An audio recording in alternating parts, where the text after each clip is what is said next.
Dneska to bude dodatek k té přednášce o liberalismu.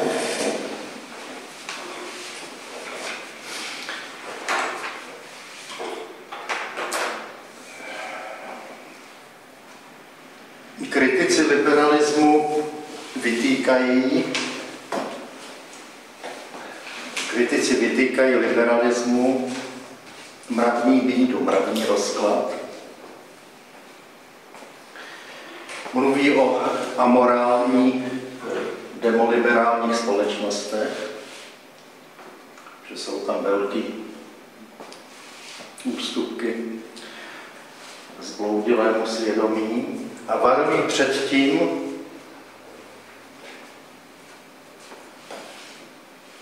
že se za tou okázalou tolerancí liberálů skrývá tyranie. Otázka zní, jestli je takováhle kritika liberalismu, taková jako moralistní kritika, jestli je oprávněná a pokud ano, tak do jaké míry, za jakých podmínek.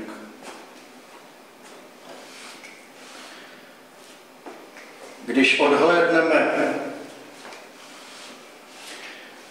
od absolutizace práva v řádu normativity,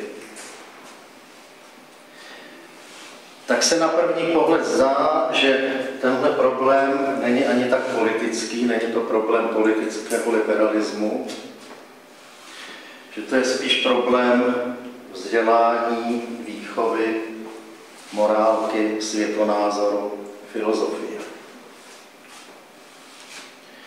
A tyhle věci přece asi nemá určovat stát, nemá určovat, jak máme smýšlet o světě, o člověku, ani nemá určovat hlavní zásady morálky. Takže například stát by neměl asi zakazovat hedonický způsob života. To, jak by na něj měl reagovat, to se týká asi jenom důsledků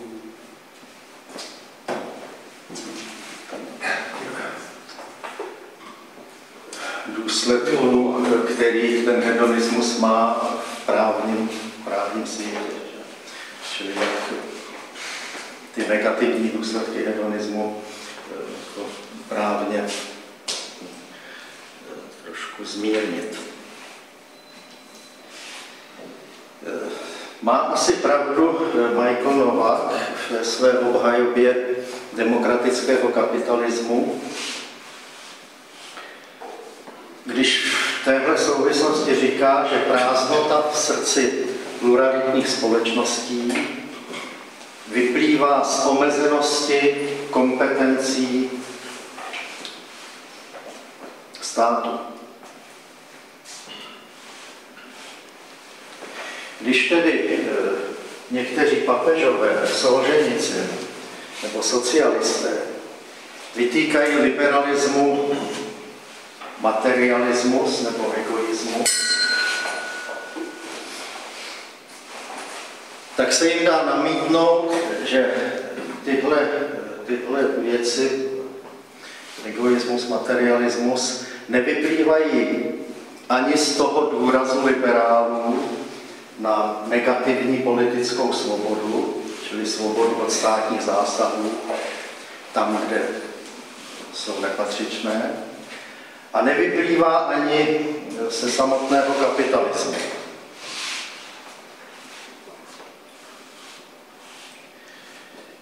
Novak tu obhajobu zakládá spíš empiricky, odvolává se na zakladatele liberálních společností a říká, že se spíš báli absolutismu než pluralismu. A proto oddělili náboženství a světonázor od státu, od státní zásahu. A v tomhle ten jejich experiment, jak se zdá, nebo myslím, že ano, v tomhle ten experiment odpovídá požadavkům přirozenosti. Osoba je víc než stát a má právo na to sama si určit svůj nacházet smysl života. V dalším výkladu, ale Michael Novák už s tou přirozeností moc nepočítá. Některé jeho myšlenky dokonce kopírují vývoj, který v liberalismu nastal, když se přešlo postupně od skepse ke státní moci, v těch kompetencích, které by přesahovaly, by určovaly světonázor nebo morálku. Od téhleté skepse k možnostem státu se přechází ke skepsi k přirozenému mravnímu základu. A ten Novák, ten přechod, který je v liberálním myšlení celkem viditelný, tak ten Novák tenhle přechod taky v některých bodech jakoby prošel taky. Čili dostává se v některých myšlenkách do blízkosti etického relativismu. Důvod, který ho přesvědčuje o té zdravé, jak on si myslí, zdravé skepsi liberálů, je především noetický. On říká, nebo dává za pravdu těm skeptikům, kteří pochybují o tom, že by někdo nebo nějaká skupina ve společnosti mohla dospět k jedině správné morálce. Říká tady.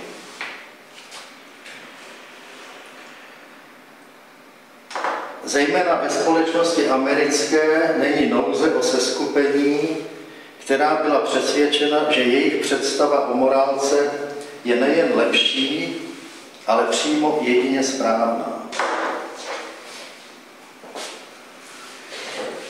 Nepochybují o tom, že jejich sektářské názory, ať už náboženské nebo čistě racionalistické, jsou v plném souladu s realitou. Zastánci pluralismu, založeného na spolupůsobení zájmových skupin, jsou vůči takovýmto tvrzením skeptičtí. Zaprvé z vlastní zkušenosti vědí, že realita je velmi zřídka v souladu s jakoukoliv racionální představou. Jo? Čili poznatelnost jedině správné morálky, nebo aspoň těch kostry, struktury, zásad etických,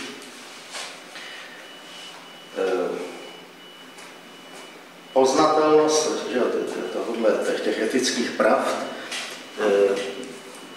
se mu zdá být nad možnosti našeho myšlení.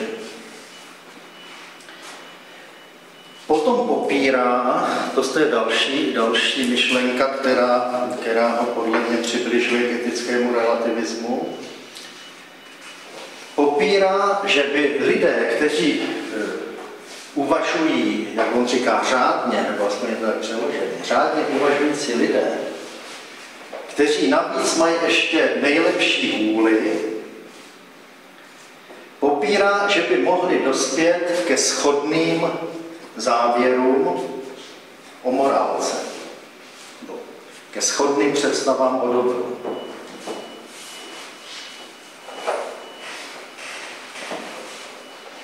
A konečně zdůrazňuje, že pluralismus mravních vizí je realitou a že to není žádný ústupek etickému relativismu. Protože to, že se lidé neshodnou, radikálně neshodnou v morálce, ještě neznamená, že je všechno dovoleno. Říká Novák. Já to přečtu, tuhle jeho myšlenku. Není prostě pravda, že by všichni řádně uvažující lidé mohli s nejlepším svědomím a s nejlepší vůlí dospět ke shodným představám o dobru a posuzovat morální skutky obdobně. Pluralismus mravních vizí je realitou a uznání této skutečnosti není ústupkem morálnímu relativismu. Z toho, že mezi jednotlivci nebo skupinami panují v oblasti morálky radikální neshody, nijak nevyplývá, že všechno je dovoleno. Že nevyplývá ten etický relativismus. Tak já bych se podíval na ty poslední dva body a zkusme o nich trošku uvažovat.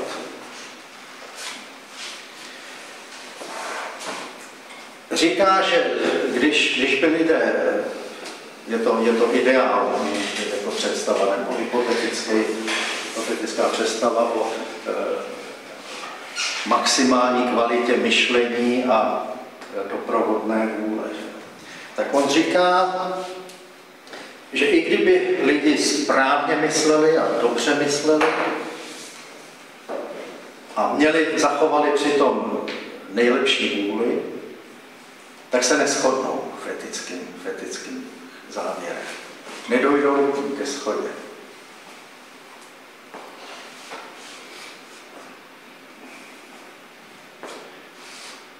Zdá se to být přijatelný, tahle jeho myšlenky? Já bych to rozhodně potvrdil. Jo.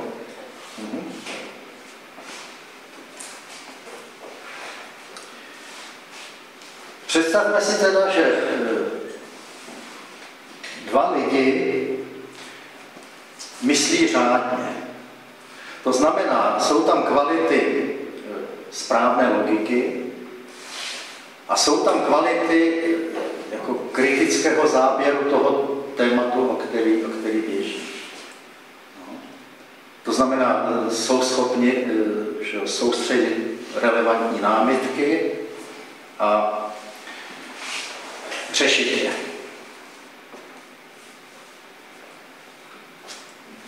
A potom mají nejlepší vůli a podle svědomí. To znamená, že to chtění podřizují řádu toho zkoumání. Ano? Že jsou schopni, ta nejlepší vůle znamená bránit iracionálním vlivům, který by zasahovali negativně do toho myšlení. Ano? Jsou-li tyhle podmínky splněny, čili jestli jsou ty síly, které jsou ve hře při utváření názoru, racionální i volný, jestli jsou optimalizovány, pak se ptám, co by mohlo způsobit, že nedojdou ke stejným závěrům. To je otázka. No, když jste říkal, že si myslíte, že i při tom zachování všech těch podmínek řádného postupu a řádného zkoumání se nedojde ke shodnému závěru. Na čem by se to postavilo? Možná, že se asi trochu lišíme v tom, jak chápe tu morálku. Já chápu dvě věci, že tam jsou. Jednak tam jsou zákazy, to znamená desatera a případního rozvinutí, a pak je tam nějaká představa dobra. To může být buď společný dobro nebo osobní dobro. V těch zákazech tam ty nevymezují jednoznačně konání, jenom říkají tohle ne. Takže tam je pluralita. Toho, co mohu. A toho, co mohu, tam by teda bych se asi řídil nějakou tou představou dobra. No a tady si myslím, že ta představa dobra jednak teda může být něco jako společná a je tak individuální a tam asi každý člověk je trochu jiný. Takže tam mohou být ty představy dobra docela legitimně v rámci těch zákazů. No dobře, ale mají představu o dobru, ano, o mravním dobru. Jestliže postupují správně, tak co to je ta individuální diference? No, jde o dobro koho? Dobro společnosti, dobro moje? Tak mravní dobro, tak to si buď chcete ten předmět, který je tématem těch dvou, jo? Na něm to zkoušíme, tak buď ho chcete specifikovat nějak, můžete ho specifikovat, můžete to nechat povšechně, neurčeně, ale vždycky je to stejný téma. Ano, dejme tomu společenský představu o společenském dobru a o dobru individuálního osobního života. Ano? Takže tohle je téma. A teď říkáte, že se mohou, i když postupují optimálně, tak se mohou rozejít. Tak já bych to viděl, že tam je nějaký defekt, nějaký deficit, něco tam chybí u jednoho. Proč? Přece ta představa společného dobra, když ho teda začnu konkretizovat, tak potom najdu na takové věci, kde mohou mít různý názory. Jenže ty různý názory znamenají, že když se má dojít, když otázka zní, jestli dojdou ke shodným, tak to znamená, jestli se shodnou na tom, že názor A, B, C jsou pravdivé. Tady už nejsme v pravdivosti. Tady už jsme, jsou dobré pro mě nebo pro společnost. Že to společné dobro chápu. Že si jako rozumíte, že ty podle mě přesně, jako buď A je pravdivý nebo není. Na tomhle by se měli shodnout, že budu řešit konkrétní problém A, ale pan Hegeník myslí to, že když jsi, já nevím, básnou filozof, tak máš pro tebe dobrý něco jiného, než když budeš dělat sport, jakože že tam si každý najde něco jiného. Takhle to myslíte? Já myslím, že to myslí takhle. Asi jo, nebo to, že jde o konkrétní věc, a myslím, že jste si já tam nevidím otázku pravdivosti už. Ke shodným závěrům, tak ty závěry je zkoumání. Ve zkoumání jde vždycky o pravdu. Pravdu o dobru. Jaké je obecné dobro, které je cílem společenského řádu? Ano? Toto je otázka. Tu lze řešit pravdivě nebo mylně. Jestli byste skutečně myslel, že filozof hledá dobro, svý dobro, osobní dobro, někde jinde, než třeba sportovec, nebo jestli myslíte tyhle diference, tak to je rozptyl v tématu. Jo, ty dva, které pozorujeme modelově, se mají shodnout v závěru o téže věci. Například o morálním dobru. Určitě, my mluvíme asi na různých úrovních obecnosti. Jestli jde o definici, obecnou definici morálního dobra, tak tam zřejmě jde o pravdivost a nepravdivost. Ale když už začnu uvažovat v situaci, co je to společné dobro, tak tam už potom není otázka pravdivosti nebo nepravdivosti. Tam už je otázka výběru. Já mohu říct na obecné úrovni, že společné dobro je to, co podporuje integritu společnosti. Jo, co umožňuje lidem, aby žili jako společně, žili jako společnost. No. To, co tu společnost nerozbojuje. To je, řekněme, pravda nebo nepravda. A tady by se mohli shodnout? Tady by se třeba. Ale když už potom začnu hovořit o nějaké konkrétní věci, jestli třeba jak jsme byli u toho Camerona, jestli ty opatření, jak ušetřit vládě peníze, tak jestli jsou, to už není pravda nepravdivost. Dobře.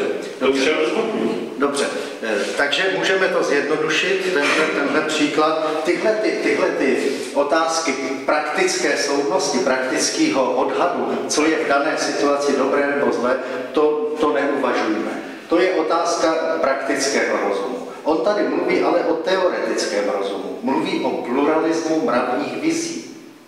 Ano. Mluví o tom, že v oblasti morálky panují radikální zásadní neshody. V oblasti morálky.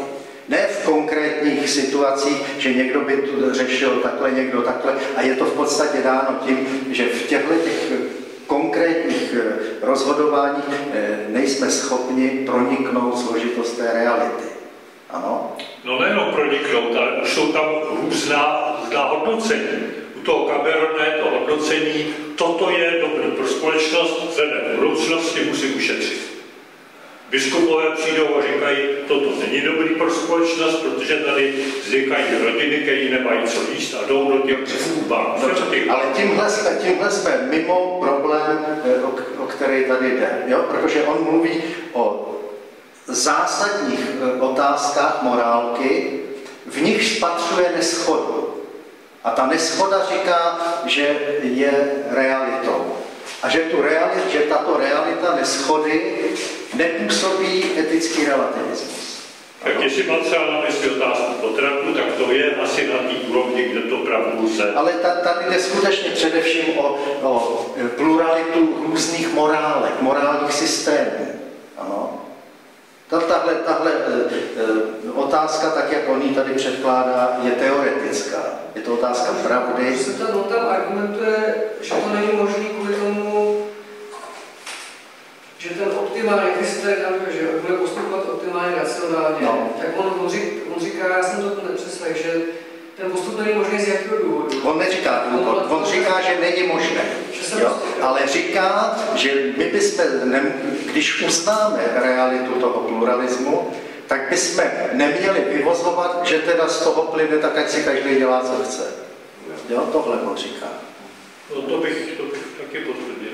Já bych na to přistoupil, kdyby třeba nějak se dalo odvodit, že lidi prostě, když přemýšlejí, a protože jsou to lidi, tak tu chybu vždycky, jako, že je naprosto skoro nemožný, aby v praxi ty lidi neudělali chybu, něco nepřehlídli, a proto se teda nemůžou shodnout.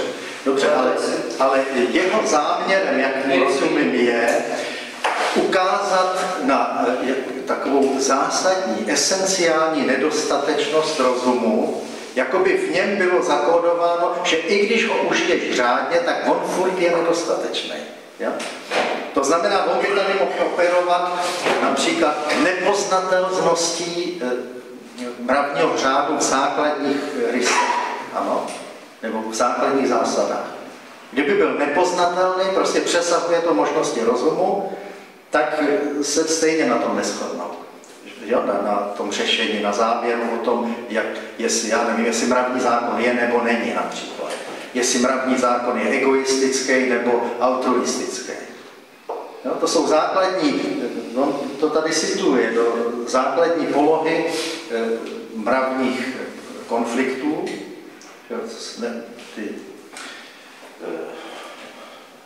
členové té plurality se liší v těchto základních otázkách. A on říká, a rozum, kdyby postupoval optimálně na maximum, tak to stejně nezvládne. Ano? Čili tady je skutečně skepse k možnostem, já bych řekl ne empirickým, ale metafyzickým možnostem poznat v základě povahu morálky. Základní rozlišení. Ano? No. No jestli to takhle takto vysvětlíte, tak potom na této úrovni už s vámi souhlasím. Je v tom ta nedůvěra k racionalitě, takhle, k etickému rozumu, ano, k rozumu, který má poznat, co je a není dobré. Ta nedůvěra tady je a on ji vyjadřuje tímhletím. Jestli je to teda nedůvěra k tomu, že mohu z lidské přirozenosti odvodit morálku, tak pak asi... No to celé. A odvodit to znamená pravdivě odvodit. Ano. Takže kdo správně odvozuje a vychází z pravdivých premis, tak by měl dojít ke stejným názorům. V tomhle případě. No a tohle on na této úrovni. Tohle on popírá. Ja? Čili buď tam hraje na nepoznatelnost, prostě má noetické důvody k tomu, aby se přiklonil k těm skeptikům, kteří mu vyhovují jako empirici. Že? Devotovali si to opravdu takhle myslí? No, tak můžete to překontrolovat, ale já myslím, že ten odstavec je celkem jasný. Teď říká, že uznání té radikální plurality morálek není ústupek etickému relativismu. A to protože ta základní neshoda, ta pluralita, neimplikuje dělej si, co chceš. Neimplikuje etický relativismus.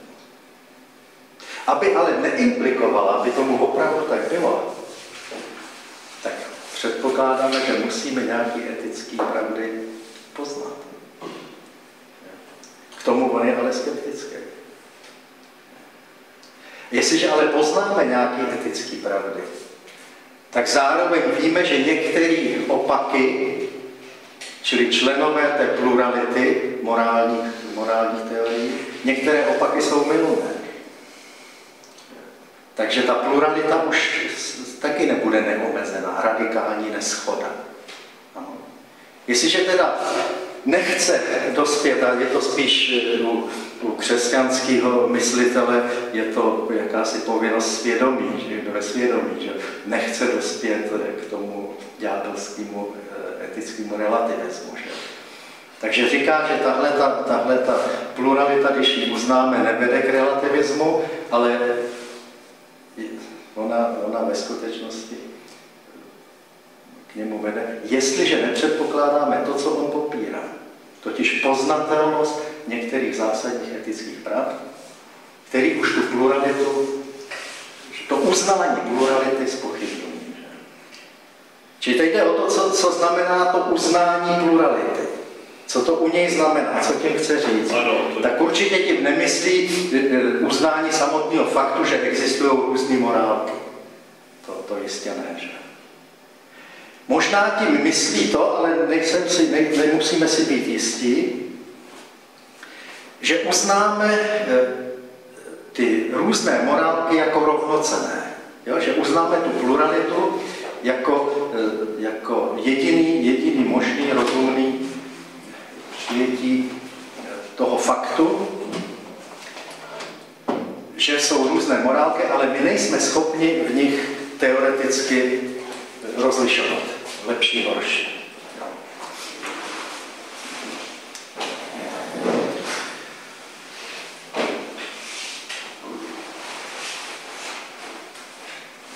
Pokud by tohle platilo, to je normální pozice kulturních relativistů, nebyly by teda ty členové plurality lepší a horší. A pak je to čistokrevný relativismus, etický relativismus.